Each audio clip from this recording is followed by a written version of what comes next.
Halo pemirsa, Hey. apa kabar? Ketemu lagi dalam program Mingguan VOA Indonesia Dunia Kita yang kali ini kami bawakan dari kawasan Georgetown di Washington DC bersama saya Rifan Dwi Astono. Dan Aryatna Budianto. Nah, kali ini kami akan mengajak Anda untuk kembali ke masa silam. Menikmati sambil juga belajar tentang sejarah yang ada di Washington DC. Nah, seperti yang kita lihat Washington DC ini, terutama di kawasan Georgetown, itu kan kawasan yang penuh dengan sejarah, arsitektur yang klasik. Kota tua lah Betul. istilahnya ya di Iya. sini. Dan memang banyak sekali tempat-tempat yang jadi tujuan utamanya wisatawan. Mulai dari ini di belakang kita ini, Iya. sebuah kanal yang dulunya ini adalah tempat memang boat atau kapal-kapal membawa logistik gitu ya, Naya, ya, ke Betul. Washington DC. Tapi sekarang Iya. memang udah jadi jalur wisata juga, Nah. Ya, ini adalah C&O Canal. Ini merupakan jalur air yang cukup penting ya sebelum DC menjadi sebuah kota modern. Betul. Nah, kita akan melihat bagaimana boat ini dulunya kan sempat nggak beroperasi lama sekali ya, Iya. kayak direstorasi dan lain sebagainya. Tapi musim panas ini sudah bisa dinikmati oleh wisatawan. Pas banget ya. Nah, selain itu nanti kita Ya. juga bakal jalan-jalan ke salah satu lokasi wisata lainnya nih di Washington DC, Ya. yaitu sebuah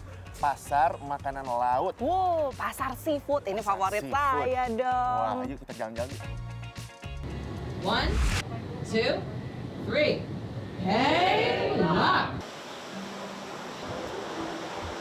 This boat was constructed in 2019. It is a reproduction of a 1870s style packet boat. It is about 80 feet long, and this boat was constructed specifically for the express purpose of doing tours. Our boat here is a tour boat, but we also wanted to emulate what it would have looked like, kind of what it would have felt like during the time period, and so that is why the boat is in the style, and that is why we accompany it with some wonderful historical information while we go through our tours for the day. Jalur transportasi air ini beroperasi hampir 100 tahun sejak tahun 1831. Fungsinya sebagai pengangkut barang komoditi. Setelah lama tak berfungsi, pada tahun 1971, perahu di kanal menawarkan tur untuk turis. Namun harus berhenti pada tahun 2011 setelah perahu asli terakhir tidak layak dioperasikan. Pada tahun ini, perahu baru dioperasikan dan kembali menawarkan tur sejarah. Jalurnya dulu sepanjang 300 km menghubungkan kota Washington DC dan kota Cumberland di negara bagian Maryland, yang disebut dengan C&O atau Chesapeake and Ohio Canal. Saat itu pengoperasian perahu ini ditarik oleh keledai yang berjalan di samping perahu dan selain dikendalikan oleh seorang kapten. Selain kapten, ada beberapa orang di atap yang bertugas membantu kapten mengatur gerakan kapal. And that is the same method that they would have used in the 1870s when these boats were being used for trade to keep the boat from hitting the side. When the mules pulled these boats, they would have done it primarily from one end. And that meant that it was important to have men and people on top of the boat who had those poles to keep the boat from butting into the side of the canal consistently. Wisata perahu C&O Canal berlangsung kurang lebih 1 jam dengan jarak tempuh sekitar 1 km pulang pergi. Well, I didn't know that this had been here since the 1700s, and that it was built, and I don't know. It was fascinating that the way they described the area and how it hasn't changed that much in all of the years, and it's just such a beautiful historic area anyway. Dari Georgetown, Washington DC, Ronan Zakaria, Alam Burhanan, dan Irfan Ihsan, VOA. Pasar makanan laut terbuka di Washington ini adalah tempat warga setempat bisa membeli makanan laut segar dan wisatawan dapat merasakan sepenggal sejarah kota. Llevo 16 años, pues vine pues a buscar trabajo, pues yo y encontré, me dieron trabajo, gracias a Dios. Pues vienen bastantes hispanos a comprar marisco, pescado. Aquí mismo se compra y se lo limpian también. Pasar ikan perkotaan di The Wharf, Washington ini ada sejak tahun 1805 dan adalah salah satu pasar makanan laut luar ruangan tertua yang terus beroperasi di Amerika. Pasar ikan di tepi sungai Potomac ini belum lama ini direvitalisasi dengan klub dan restoran baru. Tapi bisnis inti menjual ikan tetap ada dan menjadi sumber pekerjaan tetap bagi komunitas Hispanik yang tinggal di ibu kota Amerika. Pues en El Salvador trabajamos con mi mamá, tenía en los mercados, allá le decimos mercados, ¿verdad? cuatro puestos que teníamos llenos de pescado, pero pescado seco. Marvin sudah bekerja di sini selama lebih dari 1 dekade. Menurutnya, ia punya pelanggan tetap dan bisa ingat dengan tepat apa yang mereka inginkan. 14 años abriendo ostras, ostiones, vendiendo camarones, pescado, jaiba. Pasar ini buka setiap hari dan menarik pembeli dari berbagai bangsa, serta melayani warga setempat dengan makanan laut yang murah dan berlimpah. Este mercado porque es más económico y también es más fresco.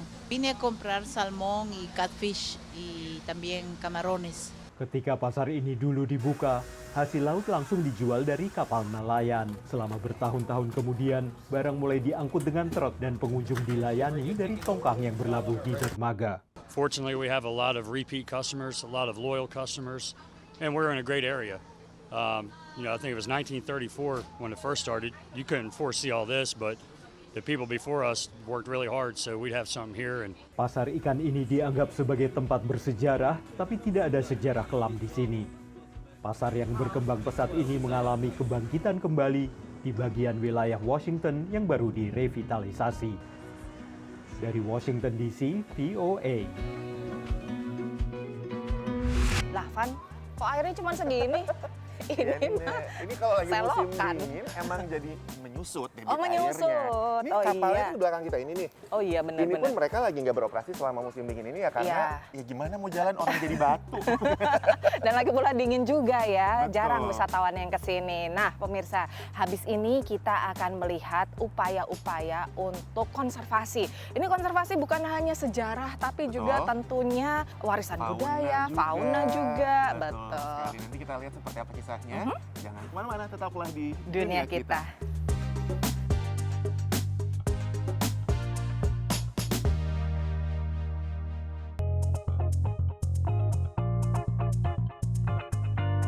Lucu-lucu ya nih rumah-rumah di sini. Ini walaupun sebetulnya udah direstorasi, catnya diganti, tapi tetap Tetap gitu ya. Nia? cakep, tetap klasik, tetap kuno. Ya pemirsa, masih dalam dunia kita dari VOA dan kami masih berada di kawasan Georgetown, Washington DC. Sambil melihat-lihat kawasan bersejarah di Georgetown ini, Betul. kita juga mau melihat upaya konservasi lainnya, yaitu di bidang satwa misalnya. Betul, fauna gitu ya. Termasuk di Amerika Serikat juga nih, Nia, Ya. sebelum banyak manusia yang menghuni para settlers itu, ini kan sebuah lahan yang luas banget, ekosistemnya rupa-rupa juga. Untuk Salah satu, flora dan fauna. betul, untuk flora dan fauna. Dan salah satu yang menghuni itu Ya. adalah condor alias burung pemakan bangkai. Oh iya, ini yang terbesar tidak hanya di Amerika Serikat tapi juga di wilayah barat. Dan berikutnya kita juga akan melihat sebuah liputan tentang bagaimana kebun binatang San Francisco itu membuka sebuah program konservasi baru dengan upacaranya itu dengan memberi nama kepada komodo, hewan khas Indonesia yang ada di sana. Ada acara istimewa di San Francisco Zoo and Gardens, yaitu pemberian nama 2 komodo yang ada di kebun binatang ini bekerja sama dengan Konsulat Jenderal RI di San Francisco. Satu komodo yang sebelumnya bernama Zina berganti nama menjadi Sika. Dan seekor komodo jantan yang ditempatkan di sini diberi nama Rinca, pulau yang banyak dihuni komodo selain Pulau Komodo. Sika dan Rinca akan mewakili nama daripada komodo tersebut yang mengartikan adanya keberagaman dan menunjukkan adanya multicultural yang ada di Indonesia, dan diharapkan bahwa ini bisa memberikan pemahaman edukasi bagaimana kebinekaan Indonesia ada. Kegiatan diplomasi konservasi di mana promosi mengenai Indonesia dikuatkan dengan esensi konservasi alam serta perlindungan terhadap flora dan fauna sejalan dengan misi San Francisco Zoo and Gardens. Well, we have a fundamental mission called the 3 Cs, where we connect, care, and conserve endangered species. We truly have a focus on endangered and rescued species here at the zoo, which makes us unique. 30% of our animals are rescued. That's like no other zoo in the country, if not the world. Masalah konservasi alam memang menjadi prioritas pemerintah Indonesia di tengah perubahan iklim yang meningkat. Dan ini penting di tengah kita melakukan upaya pemulihan ekonomi di tengah pandemi yang masih ada sekarang ini, dan di mana pariwisata adalah salah satu program penting Indonesia untuk dalam rangka pemulihan ekonomi tersebut. Selain memperkenalkan nama kedua komodo, pengunjung juga diperkenalkan dengan hewan langka lain dari Indonesia, yaitu orangutan. It's really great to see that they have this educational exhibit at the zoo. So that I also find that Americans are very, ignorant about Indonesia overall. They've heard of Bali, but they don't know where Indonesia is. And so this helps too. Dalam kesempatan ini juga disajikan kuliner khas Indonesia, termasuk kopi Flores tempat komodo berasal. Karena selama ini mereka sudah mengenal kopi Aceh, kopi Sumatera, kopi Bali, kopi Toraja. Nah, ini kita perkenalkanlah kopi Flores NTT. Dari San Francisco, California, VOA.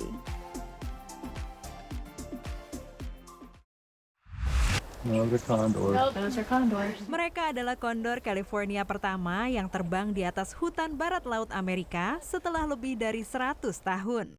A0, A1, A2, dan A3 dibesarkan di Suaka Marga Satwa. Having never been free flying, there's a lot for them to learn. We're finding they're gradually pressing their boundaries. Tiana adalah pakar biologi marga satwa dan anggota suku Yurok, California Utara. Ia mengepalai upaya sukunya melestarikan kondor, lambang sejarah dan ritual suku Yurok. A0 is our only female, and I nicknamed her Negam Nechwinka, which means she carries our prayers. Not only because of Condor's traditional role, but because there have been so many who've been praying for condors, and wherever she goes, she carries our prayers with her. Sayap burung terbesar di dunia barat ini mencapai 3 meter. Mereka bisa hidup sampai 60-an tahun. Tapi sangat lambat bereproduksi, rata-rata hanya 1/2 tahun. Populasi kondor merosot drastis hingga nyaris punah sejak migrasi pendatang Gold Rush, demam emas abad ke-19. Pada tahun 1987, hanya 27 ekor yang bertahan. Mereka dibawa ke Suaka untuk diselamatkan. Setelah itu, kemitraan pemerintah dan swasta berhasil melestarikan beberapa ratus ekor di barat Amerika Serikat. Dibantu National Park Service dan pemerintah federal, suku Yurok membuka situs pelepasan ini. Grup kedua yang akan dilepaskan berikutnya telah tinggal di sini sebulan untuk aklimatisasi. Pengunjung dibatasi jendela kaca dan tidak boleh bersuara keras agar kondor tidak bisa membuat hubungan dengan manusia. Condors are a complex species. They're very social. There's a long learning process. The young stay with their parents for a long time.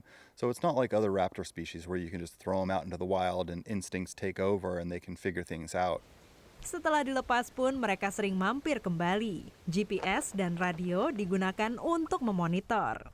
Our field crew will actually go out into the wild and get eyes on each of these birds. And we want to do that regularly to make sure that they are adapting well to their new landscape, that they're healthy.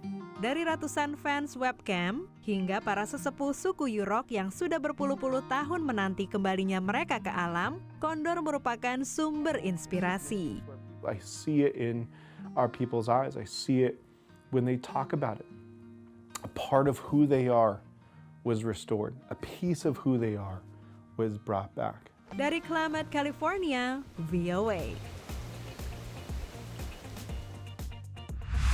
Nah, sekarang kita istirahat lagi. Yes, nanti kita masih punya satu liputan lainnya untuk Anda. Ya. Jangan kemana-mana, tetaplah di Dunia Kita.